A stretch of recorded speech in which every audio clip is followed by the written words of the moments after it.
I have such a hard time trying to figure out why people are afraid of the things that God has created. Well, of course, people can misuse it for fortune telling and so forth, but we're not talking about that. We're talking about the influences, the vibrations that come from these planets. You know, it's such an important part. Like, as we showed you last week, the days of the week are named after the 7 planets. And the moon controls the tides, the sun controls life. And you can't just believe that everything up there is just rolling around in some billiard ball with no reason and no purpose. Let me show you something. Do you know what the Greek word for that universe is? K-O-S-M-O-S. You know that. Cosmos.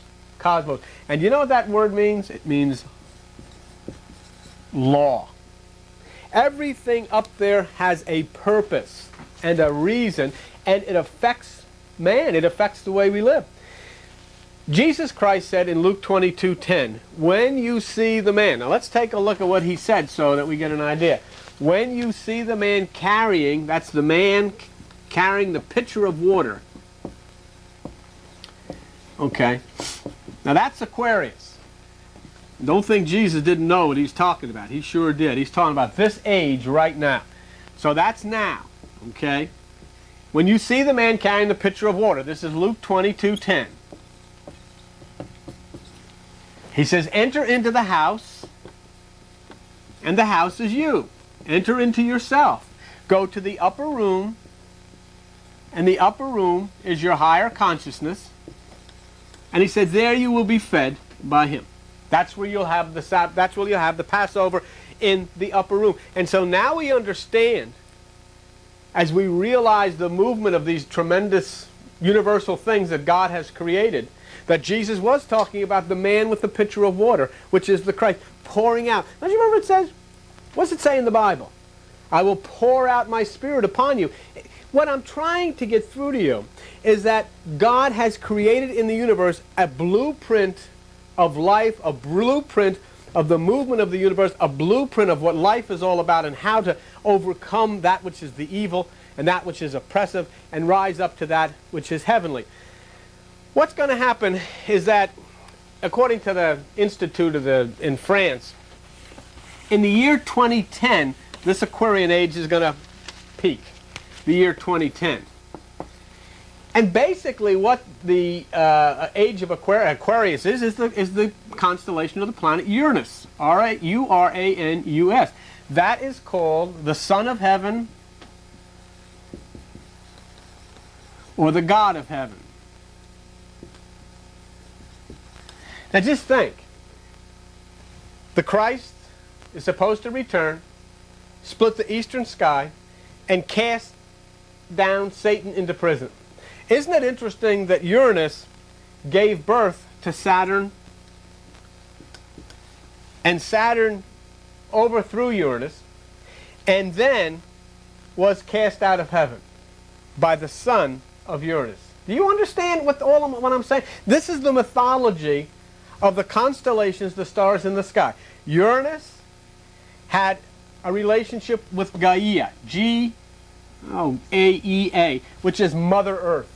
So Uranus had an intercoursal relationship and had sons and daughters with Mother Earth. This is mythology of the planets.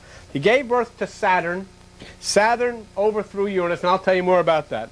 And then Saturn was driven out of heaven and cast down by the sons of Uranus, or the sons of God. Now, understand what we're talking about here. The age of Aquarius, peaking at 2010, 19 years from now, would be the Son of Heaven, or the God of Heaven, Uranus, which is moving in its patterns right now as we're talking, moving into the eastern sky, overwhelming that which is the negative influences of Saturn and setting people free. Look up, your redemption draweth nigh. Because all of these things have influences. They influence people. There's no way you can say they don't. They do. They influence people. There's a vibration. There's frequencies that come out of these things, and they have their influences, and the Bible talks about it. I mean, in Job 38:30 of the Bible, it says, can you bring forth Mazzaroth? Can you bind the sweet influences of Pleiades? Look at it, Job 38. Job 38:32. Job 38:31. Can you bind the sweet influences of Pleiades? Well, if the planets didn't have any influence on you or me, why does it say it does in the Bible? And it's the sweet influences of Pleiades. Pleiades is the star cluster in the constellation Taurus. It means the influences to the ego, the influences to ambition, the influences to the macho strength. Can you put a halter on that? Well, it says, or can you loose the bands of Orion? Orion's another constellation. Why is the Bible saying that these planets have an influence if they don't? They do. And what the Aquarian age is what the kids call the harmonic convergence, is a time when there's going to be tremendous peace. And that's why people are going to be caught up in compassion for animals, compassion for the ecology, compassion for one another. I don't see there's any way of this war that everybody's frightened about. You know, anybody can be wrong, but I mean, this is the age we're moving closer and closer to this time of universal peace and individuality and life. And it all happens within you, because as the universe is out there, so it is in here. See? So what happens, see, in the story, let me go back to these cast of characters over here so you get a better idea. We'll show you these characters. Uranus, which is the god of heaven, okay? Saturn, which is, of course, the star, the sun, one of the fallen, kind of, I guess you'd say, like the prodigal son. Uranus casts his children into Hades, which is the lower depths. Now, this is the mythology of the stars, of the Zodiac. He shuts them up in a lower earth or imprisons them. Now, does that ring a bell with you? Here it is, God shuts up that which is Saturn into the lower earth, not out of hatred for them, but out of love for us. If you remember in Revelation 20, verse 2 and 3, it says, Satan is bound 1,000 years. Okay, that's the negative aspects of Saturn. What that's telling you is that due to the effect, the planetary effect, the movement in the universe that God has ordained, Uranus then overrides the effect of that which is Saturn or Satan, and we live in Christ consciousness because there is none of the negativity of the lower mind. Okay? There's good reason to believe, folks, that Satan and Saturn are one and the same. It says in Revelation 27, when the 1,000 years are expired, Satan shall be loosed out of his prison, and he shall go out and deceive the nations. So obviously what's being said here is in an astronomical way, at that point, Saturn will move out of the influences of Uranus, and then that negative influence will come back down to Earth again. Okay? So then we see how the prophecies in the Bible, in the book of Revelation, can be fulfilled and are being fulfilled by the activities of the comets and the planets and the constellations in the universe, which as God has ordained them. So right now, as we're talking, Uranus is swinging through the heavens to its celestial throne. And we have to make a cosmic rendezvous. I mean, and you make that cosmic rendezvous by lifting yourself up into that Om, up into that nothingness, up into that higher realm of communion with that which is God. You make a communion with that which is the universal strength. That's why Jesus Christ said, if your eye be single, your body will fill with light. Because if your eye is single, you raise yourself up into that higher consciousness, and that's where you make that rendezvous, with which is the celestial message that is coming out of the universe, ordained and created by God. And that basically is the age of Aquarius. You know, I think it's very interesting that, you know, many people in church circles get so upset if you start talking about the Zodiac, even though the Zodiac is an extremely real principle that is inherent in all life, and it's been so for thousands and thousands and thousands of years. But I want to tell some of you folks that may feel a little strange about this. If you have an older Bible, you know, some of these Bibles, you know, go back maybe 100 years old. Take a look in your Bible, open to the book of Matthew. Okay, and if you have one of those older Bibles, you're liable then to see the face of a man, because Matthew is the Aquarian gospel. It's Aquarius. And it means the wisdom of God overwhelms the intellect of man.